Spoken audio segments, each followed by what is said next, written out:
There we go. Recording in progress. That's what we want to hear. And then we want to get all of these excited people. I see familiar faces. I see new Yay. faces. This is exciting. I'm not going to take up too much of their time. I will try to do most of this while they're still getting settled into the room, getting in their seats, getting all the stuff, hopping over to the chat. Don't forget, the chat is free. You can always be in the chat, say hello, ask your questions. I know that all of our guests today are more than happy to answer questions, and they have just a really fun thing planned for you today. So, without further ado, let me just share a couple of thoughts because I got to pay the bills. I got to do the infomercially part of the session here. And just remind people, in case I don't know, in case you got sort of turned around, it is Friday. If you had a week like mine, you might have gotten turned around a little bit.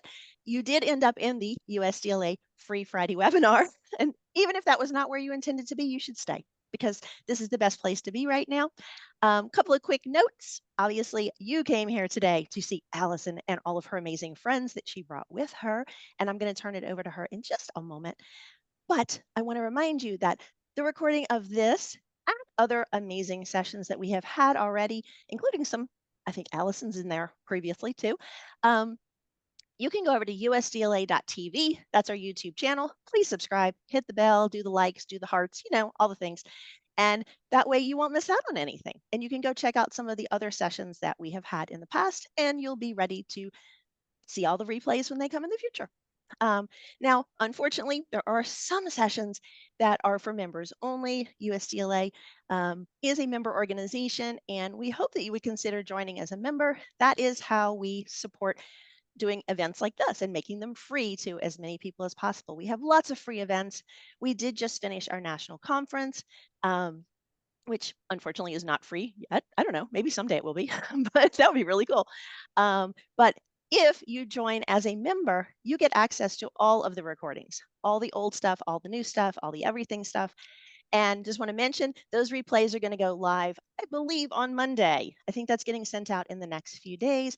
We had four amazing keynote speakers, among other things. We had some virtual sessions that ran in the days leading up to the on site event.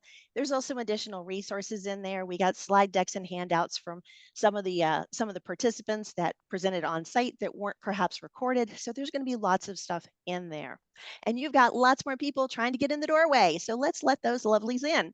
There we go. Get some more people in here. All right. Also, do want to do a quick shout out and thank you to our amazing sponsors. In addition to our wonderful members, our sponsors are what keep the lights on and help us to present and produce events like today's. So please take a quick look, see all of our sponsors. If you see names you recognize, reach out to your reps. If you see names you don't recognize, even better, go and check out what they do. All the names on here, they run the gamut, hardware, software, services of all types, everything you would need to do distance and digital learning. So these are our platinum, gold, and silver sponsors. We love all of them, but we also want to give a shout out to our bronze sponsors and our exhibitors and friends and all of that. And again, I'll give you a moment just to peruse all of the names on there because there are some new ones that you may not have seen if you haven't been to one of our webinars for a while. And as I said, some of them provide different types of services. Presence being one of our newer ones. They do digital um, therapy, physical, occupational therapy, all types of therapies for children. And I believe they go up through higher ed. So that's one of our newer ones. When we were in St. Louis, we partnered with our friends at ATD. Revolution Lightboard was on site in St. Louis. He has a really cool light board that you can use. It takes whiteboards and all of that to a whole new level. So anyway, check out some of these sponsors. They would really appreciate it. We would really appreciate it. And with that, I am going to stop sharing. I got some more people in the door. Everybody looks like they're snuggled in their seats, best I can tell. So I'm going to take this opportunity now to turn things over to the amazing, my friend. And we get way too giggly when the two of us are together. So I'm trying to be good today. I'm being good today. I'm going to turn these over to Allyson Mitchell from CILC. Yay! Thank you so much, Valerie. And it's so exciting to be here with all of you and seeing some names that I got to meet in person at the conference and some new individuals that are here as well. So excited that if you're coming to the community for the first time, USDLA is awesome. It's so amazing and it's such a great space to learn and connect. So we're happy that you're here. And if you've been here and we've met before, yay, let's just keep the community being amazing. I'm here today from the Center for Interactive Learning and Collaboration, a nonprofit that's been around for 30 years, and we call ourselves CILC for short. I'm here with my wonderful colleague Tanya, who I want to make sure says hello to everyone as I start to share my screen. Well, hello, welcome everybody. We're so happy that you're joining us on a Friday afternoon in July. As a lifelong educator, I know that that is a commitment. And so we really appreciate having you here. If you are so inclined, it would be great to have you introduce yourself in the chat and let us know, what brings you here today, what your role is. And if you have anything specific that you want to get out of this, that would be great. If you are here to learn, that's great too, because we know that you're going in for a real treat with the Center for Puppetry Arts. Before we get into that, we just want to give you a little bit of an overview of the Center for Interactive Learning and Collaboration. And when Allyson whenever it comes up, it Sorry will be about that. good. Nope. I'm on one screen. I'm at a different setup than usual. I apologize Yeah. about that. Live learning, we say this a lot in our work, that live learning sometimes comes with some of those unpredictable moments. So here at the Center for Interactive Learning and Collaboration, my role is that I am as Allyson said, I'm Tanya, and I work as Director for Strategic Learning Systems, and I come out of a K-12 background in education, where I worked for between teaching and district leadership for 33 years. I've also worked at the college level as an adjunct faculty member. And in the years since I have left K-12 education, I've become quite passionate about lifelong learning. And we do a lot of work in senior residential centers, as well as community partnerships that bring people of all ages together. And so with that, I'm going to hand it back over to Allyson to give a background of CILC. Yay! Thank you so much, Tanya. We're so excited to be here to tell you more about CILC and then give you the opportunity to get hands-on with one of our most wonderful presenters. They're all wonderful, but we're really excited for Sarah to be here with us today. So just in case it's the first time you're meeting us, we want to remind everyone that we're a nonprofit. We are dedicated to opening hearts and minds through live virtual learning. The way that we do that is we partner with over 200 institutions, science centers, zoos, aquariums, museums, universities, Hall of Fames, and wonderful field experts to help them craft live virtual experiences and connect them with individuals all over the world. As you can see, over the 30 years, we have in our library over 2,600 live virtual programs that can be scheduled at the day and time of choice, or they are part of a community experience that is part of our live stream experiences. So we wanted to do a really quick conversation about how CILC works. So we have our live virtual field trips that were mentioned that can be booked and scheduled at the day and time of choice. Those, as Tanya mentioned, are for K-12 groups, so they're standard aligned. They have adult programming, and we also have programming connected to the higher education field. We have a collaboration space to ensure virtual exchange can be something that's simple, easy, and a very safe space for you to be able to jump into. And we have a live stream experience, both for adults. We say adults, anyone 18 plus. And we also have a community of learning that's designed for kids, but we're like, hey, even if you're an adult, jump in and play. They run at specific days and times each week and each month. So one thing that we like to always give for some of those that might not be as familiar in the K-12 setting, we really like to illustrate and give the opportunity for the programming to be flexible. So programs are designed to be about 45 to 60 minutes, but they cover a range of subjects. If you want to learn about the plant's life, you can go and hang out with the Longwood Gardens and learn about that. If you want to know what it's like to live up in the space station, we can connect you with an astronaut to talk about that. If you are studying horticulture, we can actually put you in the botanical gardens of Canada to help you connect with experts and explore those career pathways. And then we always like to say we have wonderful content providers who come from all different institutions, and they have a variety of different setups, from being in the gallery spaces in an actual science laboratory, or they have, for since we're in a distance learning community, really amazing souped up amazing studios that have green screens, blue walls, and all different monitors that you could imagine. These are all to help build virtual outreach for the institutions they're representing or the fields of study that they're really dedicated to interpreting. I'm sure I've left something out along the way because we have something so fun planned. So I'll hand it over to Tanya, and I'll let her tell you just a little bit more about the content providers, and then she'll give an introduction. So it's great to see where everyone is coming from, and we have people from multiple walks of life here. And one of the things that I think is really exciting about our content providers is the accessibility and the adaptability that they have to meet your needs where you're at. So when I was in the classroom and in district leadership, I had no idea that all of these virtual field trips were available to me through CILC. And I was working in the community where CILC is anchored. And so, you know, we have partners like the Smithsonian, we have art galleries, zoos, aquariums, from around the world. And it really, you can see some of them here, the National Park Service, the Omaha's Henry Dorley Zoo and Aquarium, MOTE Marine Laboratory, the International Wolf Center. I mentioned the Smithsonian and the National Portrait Gallery, National Museum of Asian Art. We've got the Dolphin Research Center, as well as, you know, science research centers, STEAM-based learning resources, weather places. We have the MFA in Boston as part of our content providers. And so all of these are places that your learners, whatever age they are, whether they are in elementary school all the way through, you know, older adults, they can get access to really meaningful, authentic, live, real learning programs. And again, this is something that you can adapt for whatever your needs are, because just like museum curators give tours to lots of different audiences, they can do that virtually as well. So, Allyson, did I miss anything there? No, it sounded wonderful.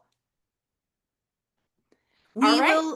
So I guess it's now the fun time, because we wanted to make sure that you had some opportunities. We said that you were going to get hands-on. You don't have to get hands-on today if you don't want to. As we said, the recording will be here, and we'll send some information later, but we're really excited. I'll let Tanya introduce our wonderful content provider.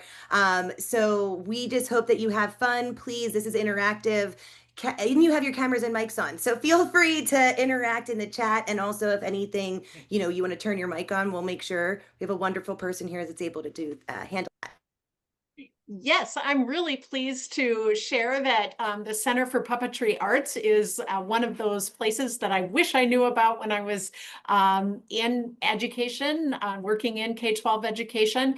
And I'm excited to introduce Sarah from the Center for Puppetry Arts. I've had the privilege of seeing some of her presentations. And prior to this, we were just talking about how she was doing team building, and the organization was doing team building in the workplace. And so just keeping in mind that any of these resources that we are sharing with you today can be adapted. And with that, I'm going to, like Allyson said, turn it over to the fun part. So Sarah, it's all yours.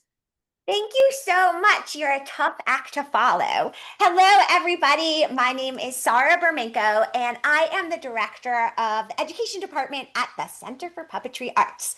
Now, if you have not heard of us, you should have. We are the largest nonprofit in the country devoted to puppets. So a little bit about us, because history is always important. And so we actually opened our doors in 1978. We are located in Atlanta, Georgia. Come visit us. We're about to have the All-Star game here this weekend, so maybe some of you are coming if you're baseball fans. So as you can see in this beautiful image, you may recognize a puppet there. That is 100% Kermit the Frog. So Jim Henson and Kermit cut the ribbon to open our doors in 1978, and we have always been connected to the Henson family. So what exactly is the Center for Puppetry Arts? Are you a museum? Are you a theater? Are you an education facility? Well, we are all those things. We offer live puppet shows here. We have 2 theaters. One is our largest theater. This show just happened to be on our stage, Cat in the Hat. We have school groups that come here, and when they come for a performance, they also come upstairs. We have a whole floor dedicated to education where they will learn a little bit about how to make a puppet that ties to the show. What else do we have? Well, we have amazing museum spaces here. We have our Global World of Puppetry exhibit. So puppets, to me and to most people who know about puppetry or think about puppetry, puppets are an international language. So it's really, really amazing to have 2 different gallery exhibits here. One is our international exhibit where we have puppets from all over the world in different areas. We actually highlight the different continents, puppets from there, see how puppets are used. I know you guys are thinking, puppets, really, like kids? No, puppets are used all over the world in different ways to pass on different customs, to pass on different traditions, to teach. These are amazing things. In the United States, a lot of times we do think about it as children's entertainment. And if you are like me, you had a kid or you're around kids and you happen to watch some of those shows with puppets on them, you're like, wait, is this for me or them? Exactly.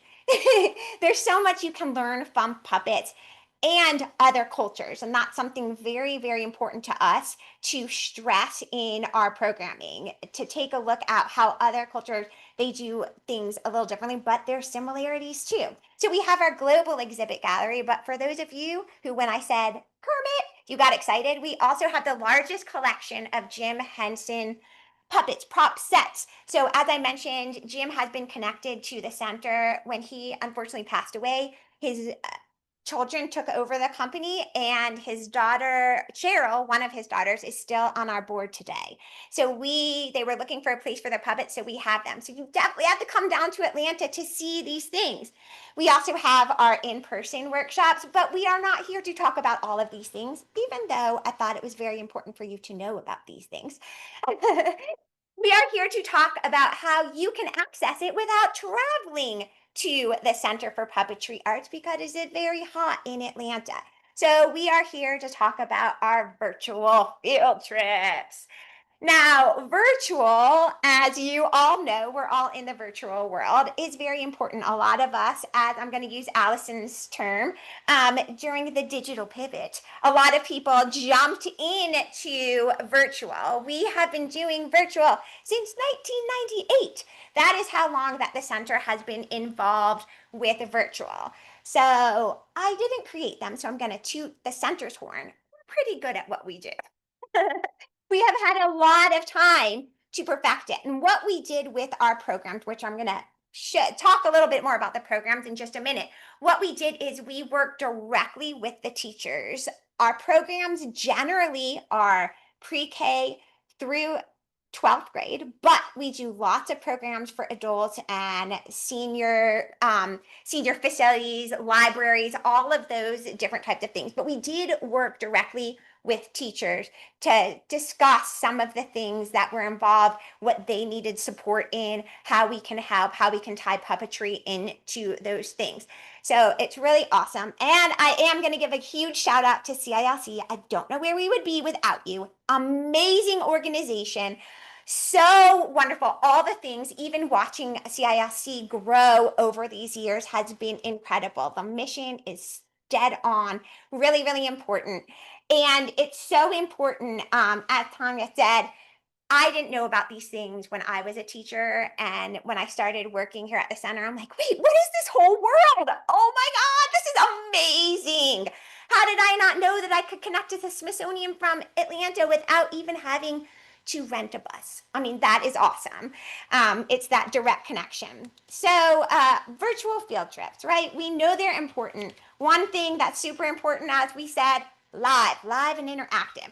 Virtual field trips give those students the ability to connect to an expert in the field they are studying, no matter where in the world they are. Exactly. Just like I said with the Smithsonian, if I wanted to connect with NASA, you can find all these places at on CILC. You get to talk live. How cool is that?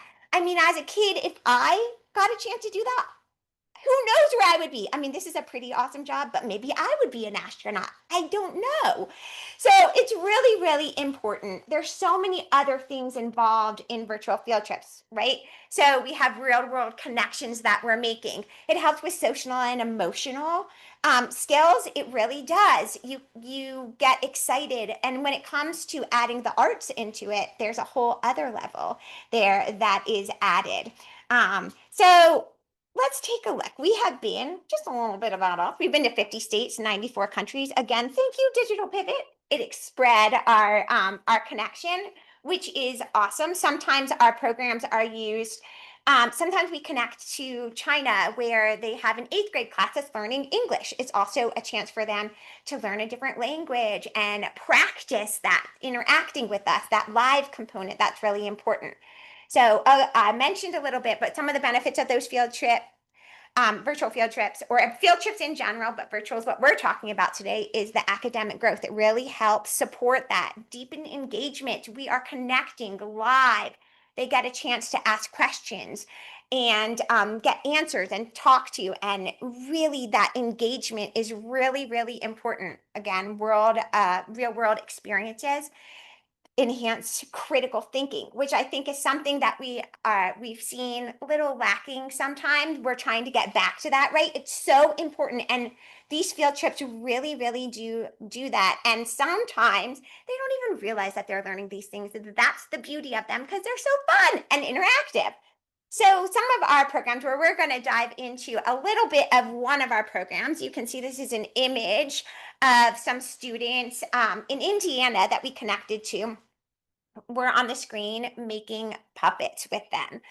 The way our programs work is that puppetry, we work directly with the curriculum, the national curriculum standards, and we teach about science, we teach about social studies, language arts, and the way that we tie puppetry into them is we build a puppet that goes along with the subject matter. And in a moment, we're going to just dive into one of our programs, our butterfly programs, where the students get a chance to create a butterfly on their own, proving that it helps with that learning retention. They have something, they've used their hands, made the hand, the connection between their brain, and then they're able to, with that object, somebody asks them what they did, they have it right there, and they can be like, oh yeah, I learned about the butterfly. Monarchs are amazing. So some of the programs that we offer, this is just a few of them. We do an Anansi the spider, talk about folk tales. There's our butterflies, plants, Native Americans, tropical rainforest, Africa, so many different options. One that I love is that little making healthy choices one, where we talk about healthy eating and staying active, which after teaching that, I'm always like, I better make better choices. So it does work. Here's an example of one of our students after our Africa Mali program, where we talk about how they utilize puppets in Mali. They see a puppet. This is based on a puppet that we have in our collection. So adorable. They all end up being a little individual connecting to another class, talking about China, how they use puppetry in China, talking about how we put our hand inside the puppet. Here are some mask building with high school students, where they learned all about Mexico through the art of the mask, talking about how masks are considered a form of puppetry. Once you put it on, you bring it to life. The definition of a puppet is basically any inanimate object you give life to. So even my remote control could be a puppet to some extent. So they get a chance to learn about, for the Mexico program, to learn about the history of Mexico, looking at it through artwork as it changes over time from the Aztecs until we get to the time when the Spanish came. And then we end up with Dia de los Muertos, which is a beautiful, compilation of all of the Aztec traditions as well as those Spanish that came over. Now, along with our interactive curriculum-based programs, we also have live puppet shows because we wouldn't be a puppet place without having puppet shows that we perform live. So these are really, really wonderful. This is based on our health and nutrition series that we have. So this one is Mr. Kalachi's Long List, where he teaches all about making healthy choices living in a grocery store. And here are some of the other ones. We have some classic ones: Aesop's Fables, Velveteen Rabbit, Captain Healthy and Safety Dog. Again, one of our health and nutrition ones. We're all about health and nutrition here today. So another thing about these virtual field trips are that they are accessible. Accessible not just in the way that it's easy to log on. It is accessible to all different types of learners. And I think that is something really, really important. I know that I had a conversation with a school when we were connecting. All the students were at home. My little Brady Bunch screen was there. And at the end, the teacher said to me that one of the students that when they were in school didn't really speak up, but they were on fire on that chat. I mean, they just, because they are a little intimidated maybe being in person, but that was something that's so amazing when you think about doing virtual. And those of you who utilize virtual and teach at a higher academic level, you know that too. You really get a different connection. Also, just the normal things that we think about when we think about the word accessible, we have those things right there. I use it sometimes to close caption because I'm like, I don't know, my hearing is going a little bit. So, universal design, it's great for everybody, making these things accessible and cost effective. So we are going to dive into one of my favorite programs. I know CILC people are tired of me demonstrating this, but we are about to head into the world of butterflies. And I would love if you guys feel comfortable to turn on your screens. I am going to walk you through just a little bit of this program where it is very live and interactive. And I know that Liz put in the chat, we've connected with you guys before, hello, that different tips. So one of the things, I'm gonna walk you through it, I'm gonna teach it as if you were students in the classroom, but one of the first things that I always do when I connect virtually, just to get a sense of how well the class will follow directions. Will they listen? Because with my programs, a lot of time they're one off. So I don't know these kids until we log on. So I always do a little exercise that they think we're stretching, but I am seeing how well they follow directions. And that helps me guide how I teach the program. If they seem to follow directions really well and don't get wild, I'll do a lot more questions and answers. If they go bonkers because they're excited, not because they're crazy, if they then I will do a lot more call and response because it will take too much time because there'll be a lot of interruptions. So here we go. Thank you for those of you who turned on your camera. All right. So today we're going to be learning all about butterflies. Does anybody happen to know what type of butterfly this is? And you can put it in the chat or call out. I'm cool with that too. You are right. It's a monarch. What's that? We are going to be learning all about monarchs today. But before we do that, let's do a little stretching. Everybody take one arm and stretch it in the air like this. Nicely done. Take the other arm and stretch it in the air like this. Oh, look at you guys. Now wiggle your fingers. Good job. Okay, pretend like you're reaching the ceiling. So reach. I can feel that stretch. Oh, you're doing a wonderful job with that stretching. Okay, arm straight up. Bend over to one side and say, woo. Okay, bend over the other side and go, ah. Don't fall over. Okay, one arm like this, arm like this, and wiggle your fingers like you're tickling the screen. Tickle, tickle, tickle. Take your other arm and stretch them all the way back. A nice giant stretch today. And now we're going to shake it out. Now let's wake up our faces too. Okay, this is going to seem a little silly, but scrunch your face really small like this. Now on the count of 3, we're going to stretch it out. 1, 2, 3. Wow. Awesome job. Well, you guys seem like you follow directions really well. So we'll do more answers and questions. All right. So we are looking at our monarch. This is a beautiful monarch. Does anybody happen to know if this is a male or a female monarch? And any guess is a good guess. You have a 50-50 chance of guessing it right.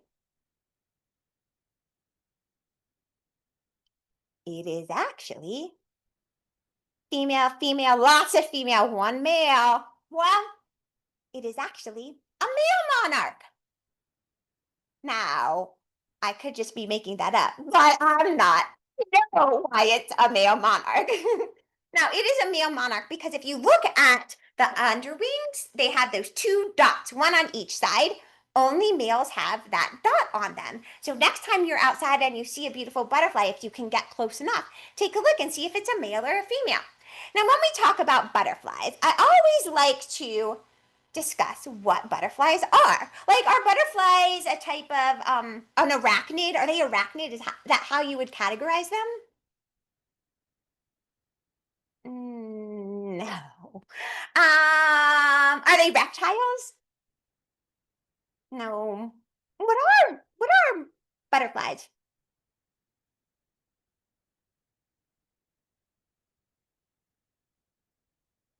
Insects. Got it. 2 thumbs up. Everybody go, yeah.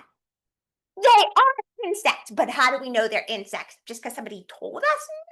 No, we know they're insects because they have the same characteristics that all insects have. For instance, show me with your fingers. How many legs do insects have? Does anybody know?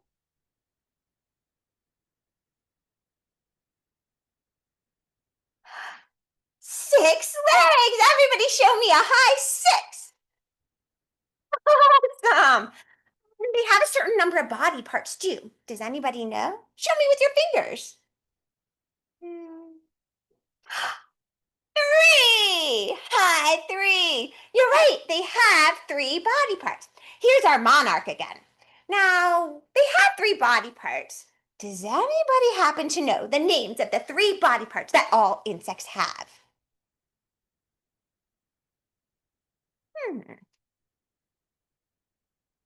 This is a tough one. And I will say that sometimes teachers use our program to introduce the lesson. Sometimes it is as a review. And we'll usually know that beforehand. So it does guide our questions a little bit. Head is one of them. You are right. They have a head. Awesome. We're looking for the other 2. Allison, Thorn. You are right. Does anybody know that last body part, the one at the bottom? And I love that you guys did them in order too. That was helpful. The last one is one that as adults we are familiar with this word, the abdomen. Everybody say abdomen. So they have a head, thorax, and abdomen, and we can find those parts on our bodies as well. Okay, everybody sit up nice and tall. Okay, touch your head and say head. Touch right here and say thorax. Touch your stomach and say abdomen. Okay, let's do it again. But you have to say it exactly the same way I say it. Get ready. Here we go. Head. Thorax. Abdomen. Wait a second. Are we insects? No, we're not insects. They have these things on top of their heads. What are those called, everybody? Antenna. You're right. And they have, our butterflies happen to have wings on them.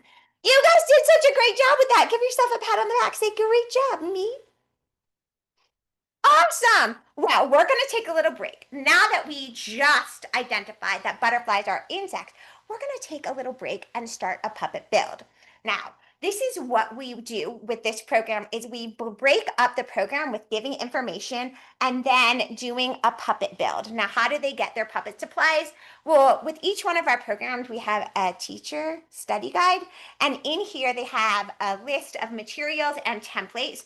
All of the puppets that we make are low cost, no cost materials. That's one thing that we made sure to do, that it's things that they have readily available, like popsicle stick, construction paper, all of those different things. So we don't want to have any extra cost to teachers because we know what that's like. So I'm going to go back to the program. So we are going to be starting on our puppets. And we are making a specific style of puppet today. Today we are making something called a rod puppet. Take your hand like this and say, rod puppet. Turn this way and say, rod puppet. Turn this way and say, rod puppet. All right, well, I'm kind of excited because I have a very special puppet over here. I should not have a favorite, but this is my favorite puppet I show. Now, this puppet comes to us all the way from the continent of, does anybody know what continent that is? Africa, you are right. Now, Africa is a huge continent. It's made up of over 50 different countries. We are going to that little highlighted country that's highlighted in the pink. And that country is called Mali. Everybody say Mali. Okay, I'm going to show you this special rod puppet. Everybody say, come out wherever you are. Okay, here.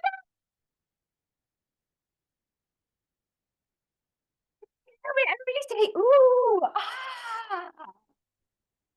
Now, I could see you laughing, thinking, that's her favorite puppet. Well, obviously, we're like twins. How can I not love this puppet? Now, this is a rod puppet, as we mentioned. If you look, you can see that it has a rod or a stick on it. Now, how do they use these puppets?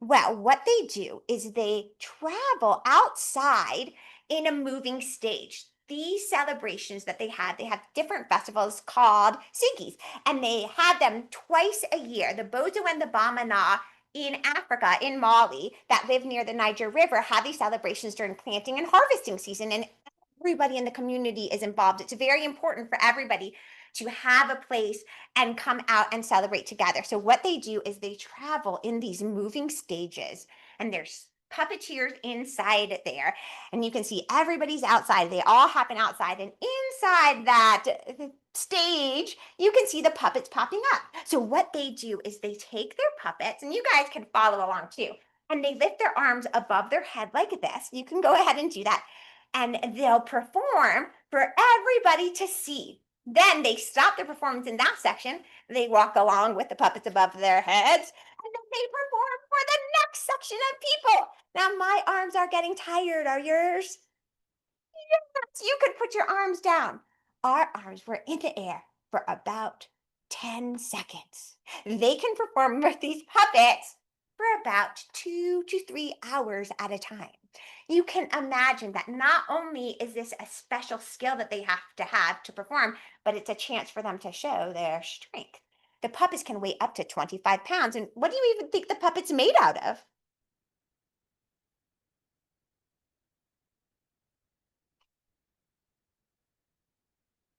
A lot of times I get cardboard, paper mache. I see foam and a stick. Foam is a great one. We make puppets out of all of these different things.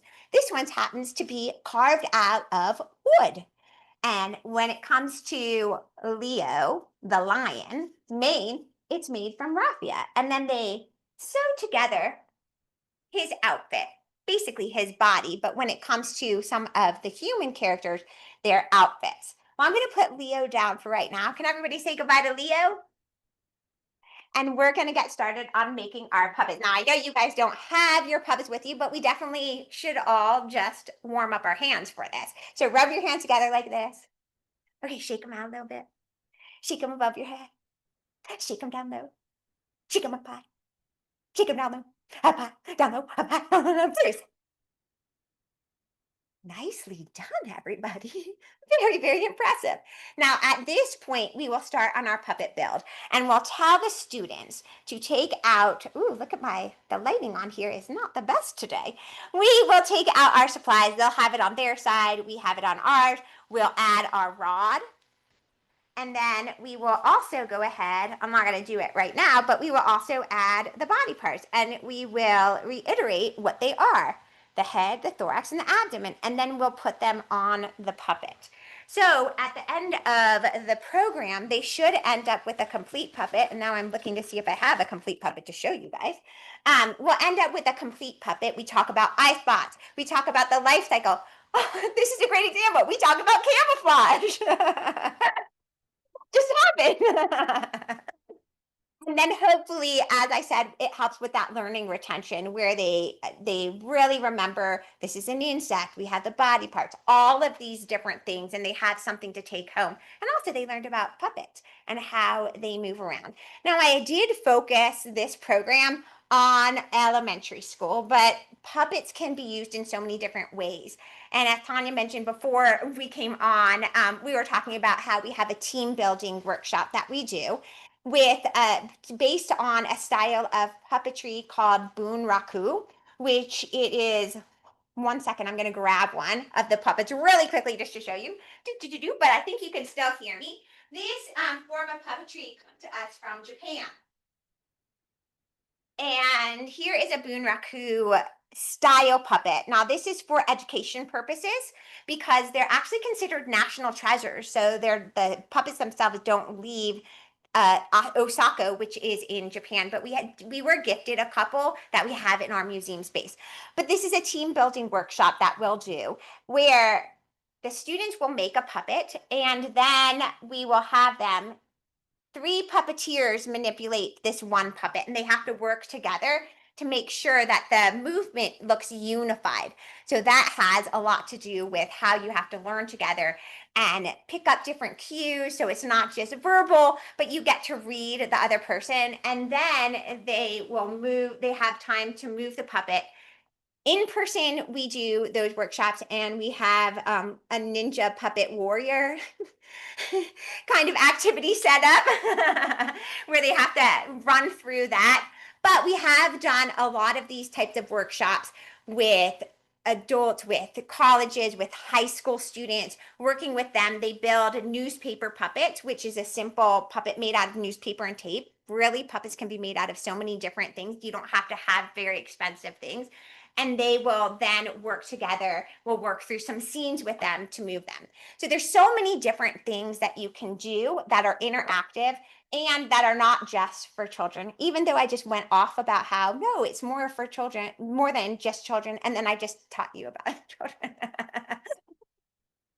And I haven't had a chance to look at the chat. If anybody has any questions, I'll go through that right now. But if you have any questions right now, you can put them in, or if anybody saw any questions about our programs or about the center or about virtual field trips, I'd be happy to answer them. And I think that I probably went over in time. You did just fine. You don't worry about that. You take all the time because everybody was I did not see any questions. Allison, I know, is also looking. We've all been watching, but Sherry's got a real butterfly. So that is so cool, Sherry. You have now conjured the real butterflies. She said, "Do you want to see?" Yeah, well, absolutely, Sherry. I don't know. I want to see. Yes, I don't want to speak for everybody else, but she's going to go, yes, please. So see, you've got everybody excited. You've got everybody very excited. And I want to encourage people. Thank you, Allison. She's been dropping in links in the chat. I always encourage people, if you, by the end of the session or before you have to leave, if you have to duck out early, make sure you go up to the top to the 3 dots and save the chat so that you have that link. You get that text file that has the links in it. Or you can always reach out to any of us. And I know we would love to talk to you more. So I was just kind of giving people a chance, if they did have a question, to pop it in. But I think we got very distracted by Sherry's butterfly. So, which is all okay. That's okay with me. That's fine with me. But yes, if anybody does have questions, please, you can unmute yourself. You can put it into the chat, whatever you feel comfortable with. We're very informal here. Anything goes. It was a little bit of a fib. She's a papillon. A papillon. Yes. French for butterfly. Is it because of their ears? Yes, it absolutely is. They actually named them that because of the back view of their ears. Let me see if I can get the butterfly effect going. I don't know if I can show it or not. But yeah, they're papillons, and bred for different reasons, but yeah, she has butterfly wings and butterfly ears. So yeah, butterflies are near and dear to my heart as a result. So can't resist giving her, her 15 seconds of fame. So there we go.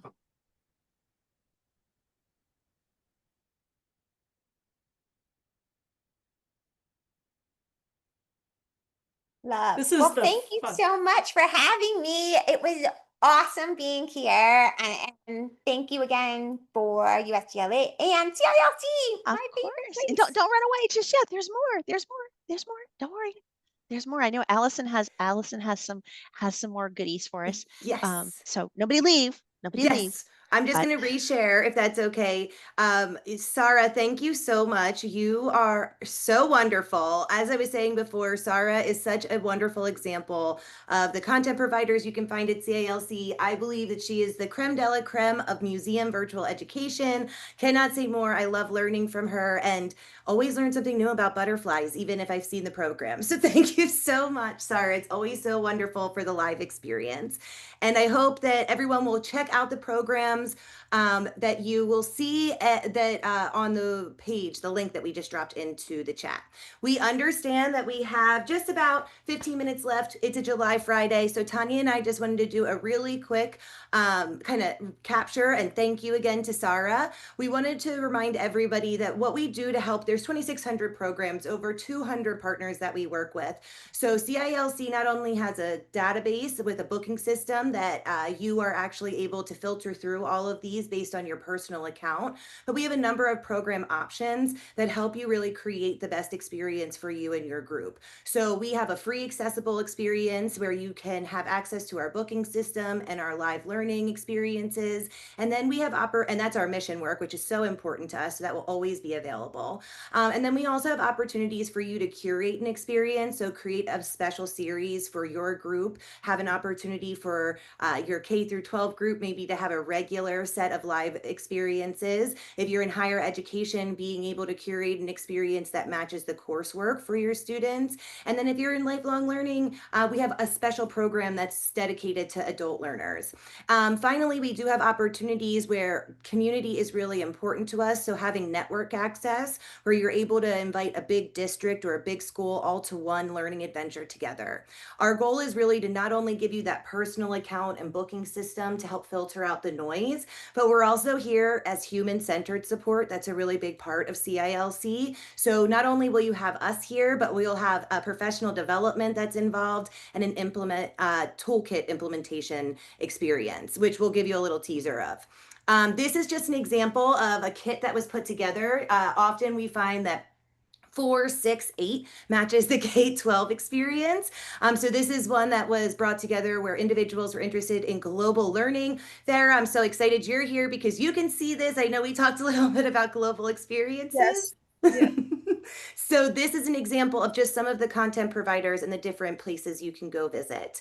I will hand it over to Tanya really quickly to tell you a little bit about the adult experiences. Yes. So like I mentioned at the beginning of this presentation and sharing with you that one of my joys has been getting out into a lifelong learning position and really seeing the range from preschool to end of life learning that can be very deeply meaningful. And just yesterday, I was in a long-term care facility experiencing a Ben Franklin actor delivering a program that was very, very well received with the residents who attended. And it was almost a raucous group. They were laughing and they were responding to things that the actor said. He was all dressed in Ben Franklin garb. And this is really part of our Roam from Home series that is geared toward older adults. And it's really about roaming from home, especially if you can no longer do so. And I think one of the real exciting parts about this particular program is that it is delivered in real time and people have the chance to ask questions in real time and to have that conversation that is part of meaningful learning. And we really like I said, our content providers, and you can see that from Sarah, they're highly skilled educators that adapt to the needs of the audience. And so it is not unusual for us to have these like lanes where we're involved in K-12 and we're involved in the residential care facilities, but we also work with everything in between with intergenerational experiences, and we are always on the lookout for creative ways that bring people together through meaningful learning experiences. And, you know, at the heart of this is that these have the potential to open doors for people to see beyond their own life, to build empathy, and to feel a part of a community, which just like Sarah said, critical thinking is almost, you know, is sometimes overlooked. Those things about community and finding community and learning together can be overlooked as well. So with that, I think I'll hand it back to Allyson here. Yes, so this is an example of one of the programs that Tanya was talking about, just the idea of the individuals being able to get together, and this is really focused on following Sarah's theme, actually, health and wellness. So we're really trying to do both digital wellness as well as keeping your heart, mind, and soul all, and your body all healthy. So one thing we like to remind everybody is, again, we are really here to be human centered support, but we know that sometimes can be a challenge. You want something right there. So we do make sure that put together kits that would be connected to your site, so you and your whole organization would have access to them. We're going to drop a link for you to check out a special planning tool, which we hope you'll be back next week, that we will be able to tell you, we'll be able to work through a little bit more of that. We also understand, especially when we're working with different K-12 groups or higher education groups or lifelong learning groups, sometimes you need a little bit of help with that tech support. So we do offer promising practices in setting up a distance learning environment for those participating, as well as for our content providers. We provide that. And then, of course, promo material, because the more people know. So the link that Tanya is so amazing, just amazingly dropped into our chat space, is a document called Glue. The hope here is, while this is made for a K-20 school group, we've also been able to think a lot about how this is modified and use it with our adult learning groups as well. The goal is really for you of this is to really help you think about a virtual experience being just as impactful as an on-site experience. The planning, the preparation, the team that you want to get together to ensure that your organization and your group of learners has the experience that you know will complement what you're already doing in the classroom amazingly, or your faculty is already doing, or your organization leaders are already doing. This is really there just to help you think thoroughly. Our goal is to share this with you today. We have 2 virtual field trips coming up next week, so we'll be able to share information following up today, including those that we'll be connecting with. And we're hoping that you can think about those that you'll be meeting with and use this to prepare. We also want to remind everybody that we love live virtual learning. Yes, synchronous for life, but we also do understand distance learning is a beautiful umbrella. And in that beautiful umbrella, we have so many opportunities from asynchronous to XR experiences. So CILC does have a special cohesive package. It's connected to health sciences and actually can help an individual from high school to just graduation, to anybody at any age, if they'd like to get a certification in certified nursing assistant experience. So this lesson has an online course. It comes with a mobile app that has VR as well as AI training, and then live virtual experiences with health science professionals, so individuals can have that real life experience. We're really excited. This program has not only had students go through the knowledge-based test, but with the VR experience, we've had them pass the skill-based test, preparing them to take the to receive their certification. So something else that we have available, and something especially for our higher ed groups, we work with really closely to create that comprehensive course.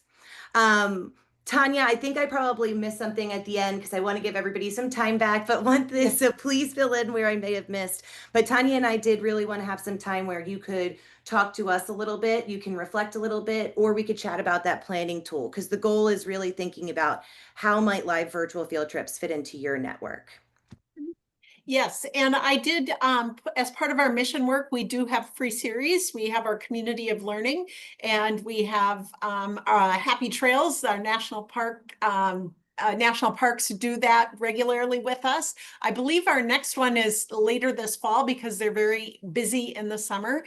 But you can always check our community of learning or our events calendar, and you can get a taste of what we do. There's a wide range of sampling. You can, Sarah's on it regularly, as well as other content providers. And it's just a really fun way to get a sampling of what we do. So we have lots of different irons in the fire, so to speak. So feel free to reach out to us with anything. If you ever have any questions on how we can, serve a need that is part of a community or work that you are doing. Yes, and if anyone wants to go breathe, stretch, relax, shout out to Alex, part of the USDLA community. She is actually going to be on later, actually right after this, where she'll be walking through some yoga. So if you want to breathe, take some yoga, the link that Tanya shared to the events calendar will have her program that you can still register for available. So shout out to another awesome USDLA member. Valerie, I wasn't checking the chat as much this time. So if there's any questions that came up. No, not yet, not yet. People, I'm sure, are grabbing the links that Tanya put in, and I did not see any other questions, but I'm double checking. So I'll take a second while people are pondering those questions or registering for yoga. I don't know what they're doing right now. Just to take a moment to thank Sarah and thank Allyson and Tanya all for being here today. We really appreciate it. We love partnering with you because at USDLA, what some people don't realize is it's good to do these to remind people what we all do, because a lot of people think that USDLA only does maybe higher ed. That's not the case. We have friends all over the place, as you see. Same thing with CILC. I've loved watching you all expand your programming over the years from being more of a K-12 centric sort of thing to expanding out to being all of the different things. So thank you all three of you for being here again today, and thank you for everybody who joined us today and participated. Hey, if you make your butterfly, as Allyson said, this is a double header. You get to come back next week. So if you happen to be so inclined and you feel a little crafty over the weekend, and you make a butterfly, bring it next week. Hey, show them off. We can do a little show and tell before your amazing speakers, which I'm not gonna tell them who it is, but you have two, as you said, you have two amazing speakers next time. So anyway, but yeah, I'm watching. Let's see. I see the thank yous, and I'm the private messages, the public, they're all just thanking you so much for learning more about whatever.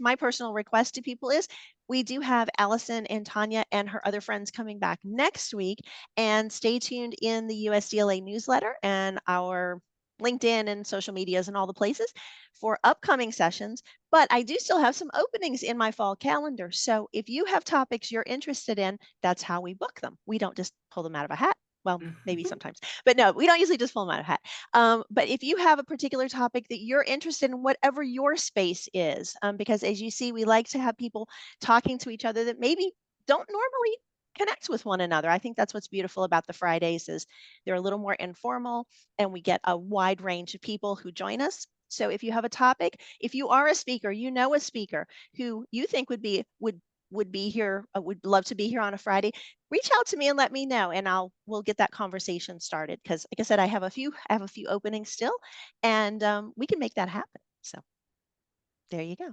So I'll pitch it back over. If any of you, if Allyson or Tanya, or even Sarah, any of you have a final comment, and otherwise we're gonna send people off to have a wonderful weekend.